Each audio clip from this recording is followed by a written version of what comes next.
As a young girl in Detroit, what made you dream of becoming a rock singer and pursuing that dream? Wow, my dream in Detroit. It's so funny. I had the vision when I was 5.5. I watched Elvis Presley on TV. I come from a big family. We were all in the room, and in my little 5.5-year-old brain, I watched him and I said, I'm going to do that. I don't know how I knew this, but I did. Then I studied various instruments, percussion. I played classical piano, picked up the bass at 14. That's it. That was my life. And I didn't care. The fame thing wasn't what I dreamed about. I dreamed about being known. It's different than fame. It's like I had the dream to do exactly what I'm doing. My dream came true, and I'm still living that same dream. So 59 years later, that's amazing. I'm very blessed with a very long, varied career. As a young woman, you had to move to England, to be this rock singer. How was that to move from the family, from Detroit to a new place and live there? I moved to the UK in 1971. I'd been in bands with my sister since 1964. And then in the same week, an American record company, Elektra Records, saw the band, and they offered me a solo contract. And Mickey Most, very famous record producer in England, he's up there now, he came over to Detroit, saw the band, and offered me a solo contract. The American guy said, come to New York, I'll put a guy band around you, and you'll be the next Janis Joplin. Mickey Most said, come to England, and I'll make you the first Suzi Quatro. So I went there because it was hard, though, because I left not only my family home, I left my family band, and went by myself overseas, lived in a tiny little room. So it took a lot of self-belief, a lot of courage to do that, in hopes that you're going to make it. This year it's been 50 years since your first real #1 hit, the Can to Can. How did you feel when you climbed the charts and were #1? Your first hit is always something very special. Even though I had 9 years apprenticeship waiting for success, you just, what? You're #1? I remember I remember calling my dad when it first came out, and I said, Dad, we sold 15,000 records in one day.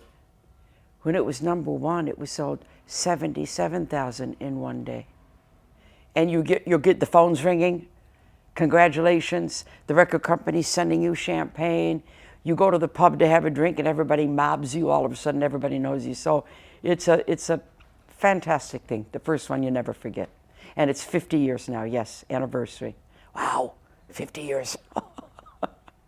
God, that makes me, how old am I now? I'm 72 now. I always say my age because I never hide it, and I'm very proud to be my age and do everything I've done and still do what I do on stage, so I don't hide from it. I have to say, you were the original one. You had your voice, your songs, your leather suit, and your performance with the bass guitar. How did you become that Suzi Quatro? I was always that Suzi Quatro. I was always a tomboy.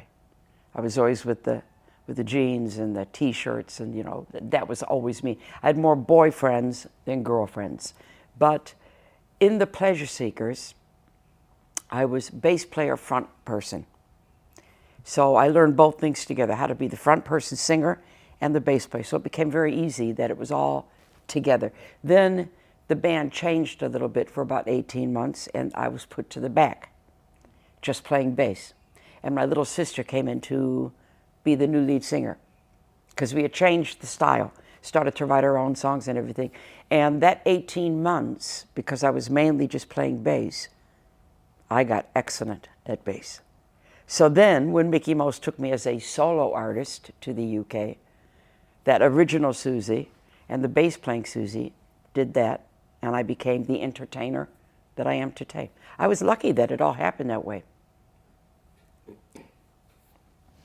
We were talking about how you felt with your first hit. Nowadays, when you go onto a stage and have to perform in 2023, how do you feel before a show now? Is it still exciting, interesting to perform? I've never changed. I wish I could say I have.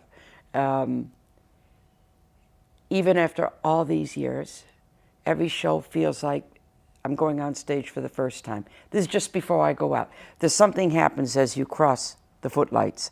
But as you're standing there waiting to go on, it never changes. I go, oh God, I hope they like me tonight. Oh God, I hope they like, and then you go, boom, the drums start and off you go. And then when you come off for the encore, you go back into that, oh my God, can I take him any higher? Oh my, and then boom. So there's like two separate things. But I am one of those entertainers that I believe in my heart and soul. That's what I was put on this earth for, was to entertain you. And so I take it very serious. And unless you're smiling when you leave, I haven't done my job.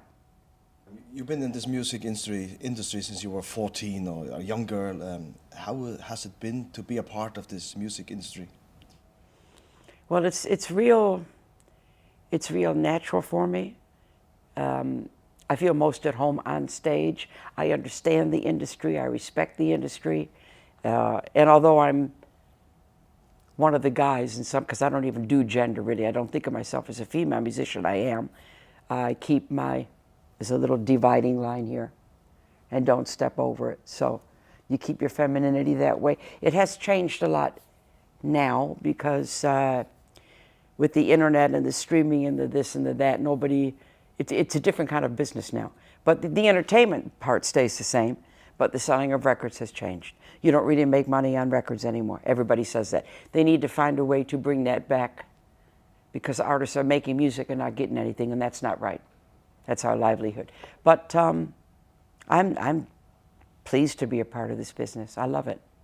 My father was a musician, you know, so he taught me. He said to me, part of this, I should have said this first.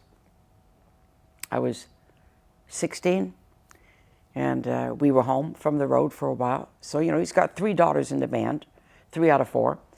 And he went like this to me. He's been a musician all his life. He went like this. Took me in the corner and he said, Suzi, tell me if I'm wrong, but it feels to me like you are going to do this for the rest of your life. And I said, I am, Dad. He said, okay, I'm going to give you 2 bits of advice. And he didn't tell anybody else. He only told me. Very strange. He said, first of all, this is a job. This is your profession. Second of all, if you go on stage, if there's 1 person at the bar or 10,000 people, doesn't matter. Your job is to entertain them. They all took money out of their pockets to come and see you, and you owe them. Good attitude. And that went into my little psyche as absolute truth. Truth. You do owe the people. They have paid to see you. You better do your job. Now you sit here almost 60 years after you started performing, in good shape, ready for a new show. How have you taken care of yourself in this business? I've always been very, and especially now that I'm older, I've always been very conscious of keeping my weight the same, as much as you can, keeping my energy level up where it should be. So if I'm not on the road, I'm in the gym. I do yoga. I watch what I eat. I don't drink too much. Certainly during the COVID years where there was no work, I found my way around that. I used to go into my front room and put on my live CD. And I didn't just practice the show. I did the show. And I always imagine if anybody was walking by my house, they'd say, oh, that famous singer, they'd say, oh my God, oh my God, she's gone mad. Look at her, you know. Because I really did do the show. Screaming, shouting, running back and forth, blah, blah, blah. And so when I did go back on the road, it didn't look like I'd been off the road. But it's important you keep your energy levels up, your chops up, your voice in good shape. So I have vocal warm-ups, I do, and yeah. If you're going to go on that stage, you got to go out there with everything working. What has been important to you as a person during all these years in music business? I think the most important thing to me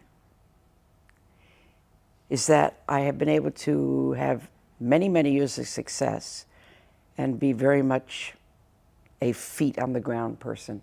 I'm very normal. Well, as normal as you can be. None of us are normal.